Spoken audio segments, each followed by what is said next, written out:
Welcome to ImaginativeVisions.com Gaming Central. Justin here, and today we are going to journey back into the world of retro games and retro gaming. And I wanted to talk about one of my favorite light gun rail shooters. I want to talk about the Time Crisis series. Now, I'm not going to cover every single game on Time Crisis, but I am going to talk a little bit about it. When people talk about classic arcade light gun games, names like Virtual Cop, House of the Dead, Lethal Enforcers, and Point Blank always come up. But for me, Time Crisis stands in its own lane.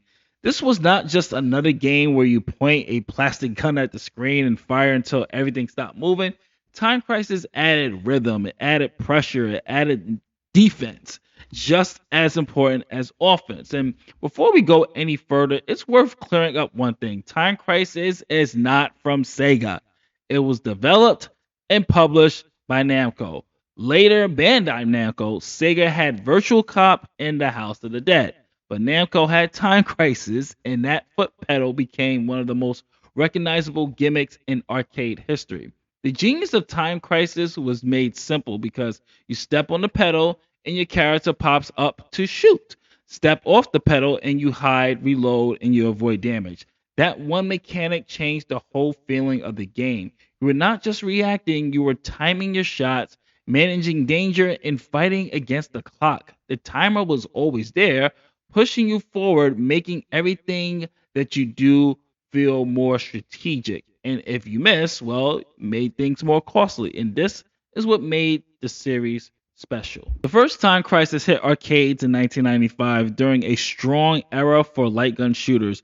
Virtual Cop had already shown that arcade shooters could work, but Namco wanted something with a different identity. Instead of only focusing on accuracy, Time Crisis focused on movement, cover, and urgency.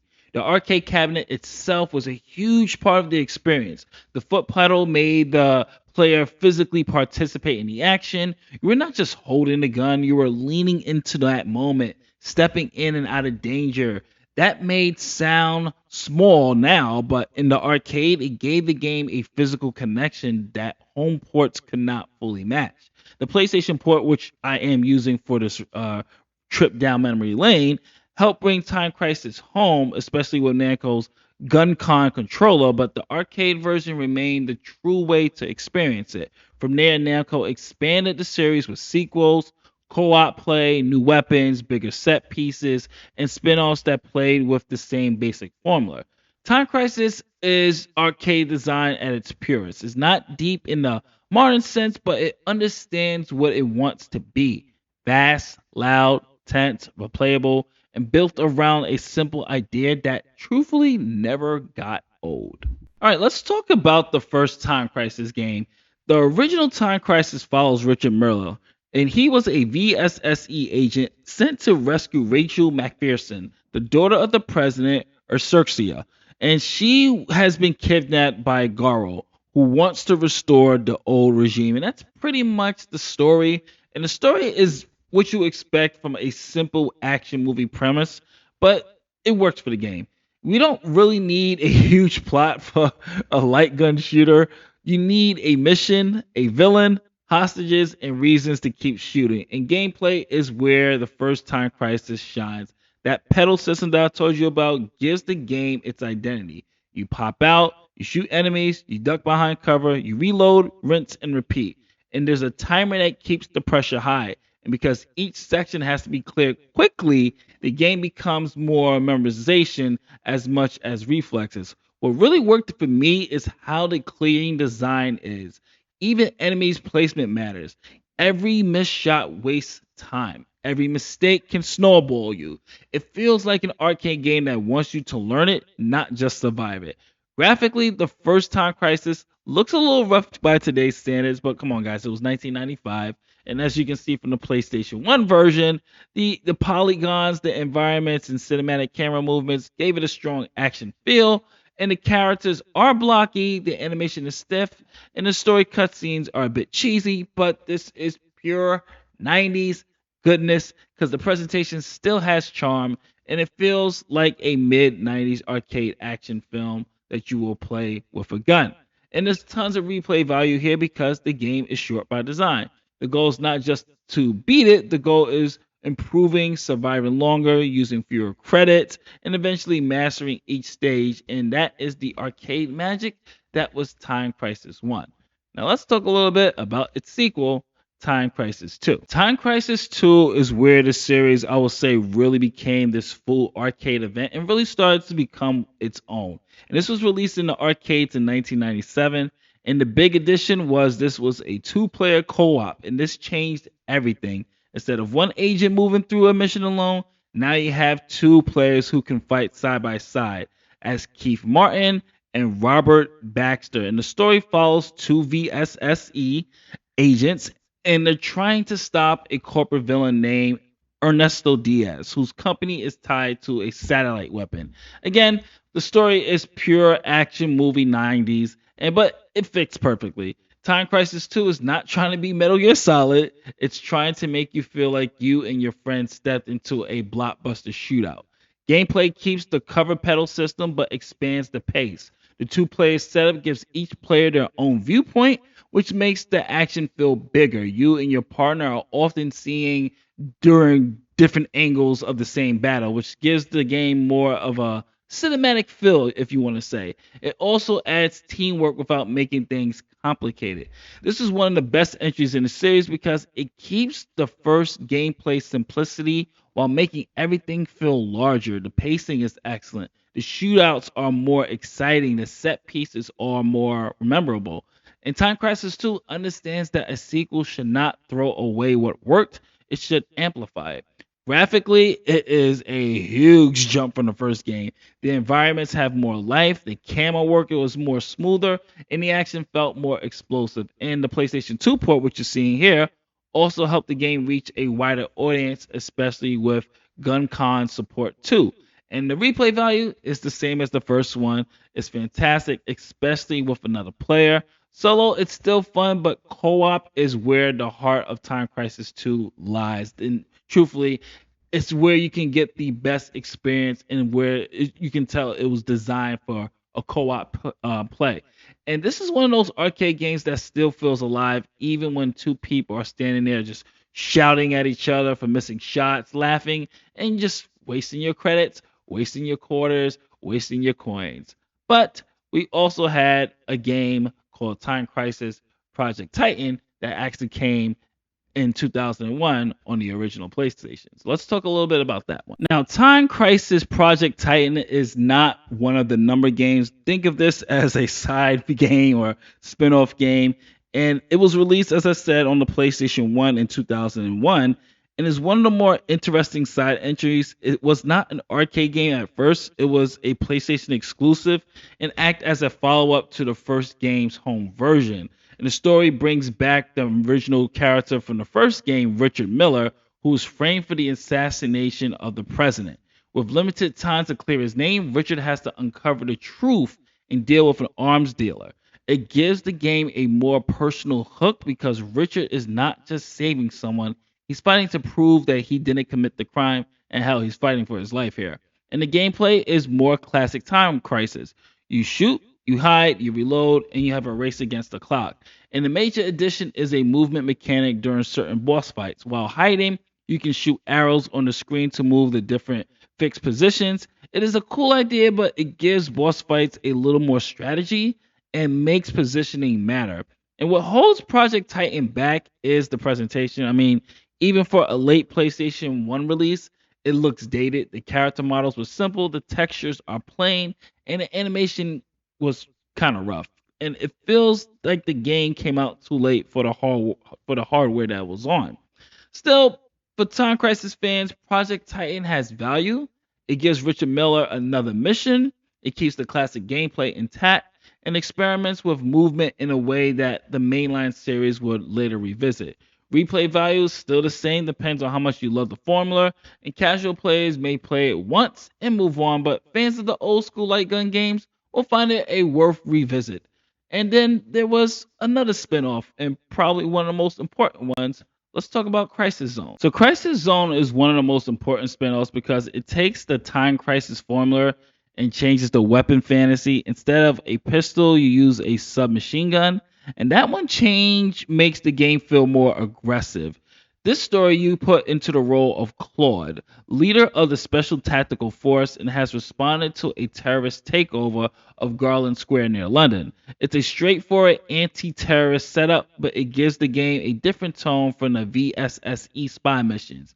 In gameplay, you still use the cover pedal, but the machine gun changes the rhythm. You're not carefully firing single shots as much as you are spraying bullets, shredding enemies, and tearing through the environment. And the game feels heavier and louder than a regular Time Crisis. It's less elegant, but it's still satisfying in a different way, if you know what I mean. And Crisis Zone also lets the players choose stages in a less linear structure before reaching the final area, and that gives it a slightly different arcade flow. It's simple, but the stage selection helps it stand apart. Graphically, Crisis Zone looks strong for its time, especially with destructible environments and the force of the machine gun. And the PS2 port improved textures and added extra content, making it one of the better home versions of a Time Crisis spinoff. And the replay value is solid because the game is built around score chasing and stage mastery. And the machine gun makes it feel easier to jump into, but getting good at it still takes timing, accuracy, and smart cover use. Now let's get back to the numbers. Let's talk a little bit about Time Crisis 3. Time Crisis 3 is where the series starts adding more systems. Released in arcades in 2002, it keeps the classic cover shooting but introduces a weapon select system. Now players can switch between a handgun, machine gun, shotgun, and grenade launcher. The story goes back to following VSSE agents, and this time you're following Alan and Wesley as they help liberate the island of Asikos from the Zagaras Federation. Totally botched that. It's bigger and more military focused than the earlier games, with more emphasis on war, occupation, and resistance fighters. And the gameplay is truly where it shines once again. The weapon system gives Time Crisis 3 a more variety without ruining the core formula. The handgun has unlimited ammo, while the stronger weapons require ammunition to pick up. And this forces you to think about when to use each weapon. The shotgun is great up close. The machine gun helps out with large enemies in the crowd. And the grenade launcher is perfect for the bigger threats. And it made you conserve and think when to use. So it really had a strategic element to it. It's still Time Crisis, but now you had more variety, more choice. And what worked for me about Time Crisis 3 is that it feels like the series was growing without losing its identity. It still had the pedal, it still had the timer, it still has the quick arcade pace, but that weapon system gave each encounter more flavor. And graphically, Time Crisis 3 was a nice step up. The action was bigger, the environments had more detail, and the game had more spectacle. And the PS2 port also added extra modes, giving home players more reasons to come back. Replay value, once again, is the same, very good, because the weapon system is what really sold Time Crisis 3. The ability to switch your weapons during the arcade game at that particular time, it was huge. It was a nice variety for you to choose and pick how you're going to strategize. Learning when to save your ammo, when to unload, made for repeated playthroughs more interesting, especially if you add a friend with it. It was great. And now let's talk about Time Crisis 4. Time Crisis 4 came to the arcades in 2006 and then later to the PlayStation 3, which is the version you're seeing here. And the entry continues the weapon system from Time Crisis 3 while adding new set pieces, vehicle movements, and the infamous terabytes. And the story follows once again a VSSE agent. You have Evan, and then I'm just gonna call him Geo, with Captain William Rush as they investigate a threat involving biological and mechanical weapons. And the terabytes are small insects like weapons, and the plot eventually escalates into the military betrayal, stolen weapons, and nuclear danger. These terabytes were freaking annoying. The gameplay is similar, but Time Crisis 4 tries to add more modern spectacle. You can still use your cover, switch weapons, and manage ammo, and the fight timer is still there. The new situations, including defensive sections and vehicle sequences, tried to make the action feel less predictable. The biggest mixed bag of Time Crisis 4 is those blasted terror bites. These tiny insect like enemies were a cool idea, but shooting these small, fast targets in a light gun game was frustrating. Yeah, they added more challenge, they added more variety, but they also interrupted that flow, that flow, that flow, that flow. I just had to keep saying it because it ruined the pacing of it. You could be shooting bad guys, ducking and covering, then you have these damn insects that you have to switch to your machine gun, and if you didn't have enough bullets for that, you were pretty much screwed. And graphically, though, I would say Time Crisis 4 looked flashy in the arcade, and it had that mid 2000s HD action look on the PS3.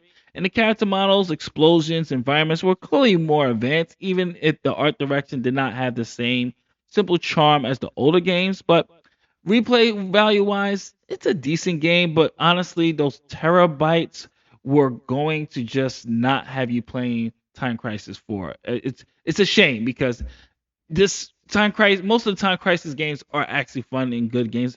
Before I literally just relived it just for this gameplay footage that I got here. But I just literally had a nostalgia moment with those terabytes, and I was just like, let me get enough footage, and that's it. Because I absolutely could not do it. And we're going to talk about our last game now, Razing Storm. All right, let's talk Time Crisis Razing Storm because this was a later spin-off released in the arcades in 2009 and later included Time Crisis Razing Storm on the PlayStation 3. It's connected to the Time Crisis brand, but it's a very different game from the mainline games and even previous spin-offs. The story takes place in 2030 with the player fighting futuristic terrorists and renegade soldiers in this destructive environment. And the tone is way more over the top military sci-fi than actual spy thriller. It feels less like classic Time Crisis and more like Namco was trying to modernize the light gun shooter for a bigger, louder era. And the gameplay is definitely a separation because it leans into destructive environments, heavier firepower, and more chaotic feel instead of the clean pistol rhythm of the early Time Crisis games. Razing Storm feels like a loud arcade war zone. It has the spirit of Crisis Zone mixed with newer hardware and bigger spectacle. And the graphics are one of the strongest points for the arcade. Razing Storm looked impressive, the environments could take damage, the action was busy, and everything had a blockbuster feel. It was clearly trying to show what a modern arcade shooter could feel like and look like. And the replay value depends on what you want your Time Crisis to be. If you want the pure cover and pistol rhythm of the earlier games, Razing Storm may feel too noisy for you, but if you enjoy arcade chaos, big guns, destruction, and co-op action, it has a lot of fun to offer. And looking back to wrap this up, Time Crisis is one of the best examples of how one mechanic can define an entire franchise. The foot pedal was not just a gimmick, it shaped the whole game. It gave players control over danger. It made shooting feel like rhythm. It made hiding feel active instead of passive. The first game created the formula. Time Crisis 2 perfected that arcade co op experience. Project Titan experimented with movement.